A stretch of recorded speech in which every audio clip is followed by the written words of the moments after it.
ইলেকশনটো অখিল গগৈ সিৰিয়াছলি লোৱা নাছিল ইলেকশনটো যোনে মই ক'লো না মোৰ কাৰণে খুব ৰিজাল্ট এটাই মানুহৰ মনত অহংকাৰ আনিব নালাগে সেইকাৰণে আজি ৰিজাল্ট হৈছে লগে লগে কামত নামিয়ে দিছো ৰিজাল্টটো বুলি পাগলি থকা নাই আৰু যে যি হ'ল হ'ল আৰু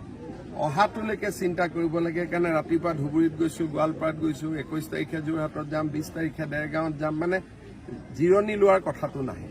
স্যাৰ এই পঞ্চায়েতৰ সভাপতিক লৈ টনা অজৰা চলিছে কোনে প্ৰেচিডেণ্ট হ'ব কি হ'ব পঞ্চায়তৰ সভাপতিটো আমি যিহেতু ৰাজনৈতিকভাৱে ইলেকশ্যন কৰা নাছিলো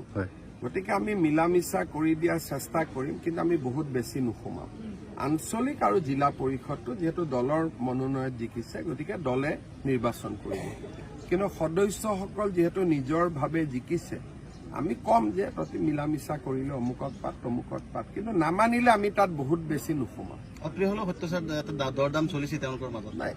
যোনে কৰক কিন্তু তেওঁলোকৰ সেই এংগলটোত আমি বৰ বেছি সোমাব খোজা নাই আগতো সোমোৱা নাই এতিয়াও আমি নোসোমোৱা সেইটোৰ পৰা আমি নিজক দূৰত ৰাখিম ছাৰ যিটো পৰিপ্ৰেক্ষিত দেখিছে দুৰ্নীতি যেনিবা বেছি হ'ব সেনেকুৱা এটা ইমান সহজ নহ'ব দুৰ্নীতি কৰা কাৰণ প্ৰশাসন টান হৈ আহিছে ধৰক আগতে PMY দুৰ্নীতি কৰিছিল ঘৰ দিম বুলি এতিয়া নোৱাৰা হৈ গ'ল গতিকে কথা বাৰ্তাবিলাক বেলেগ বেলেগ হৈ আহি আছে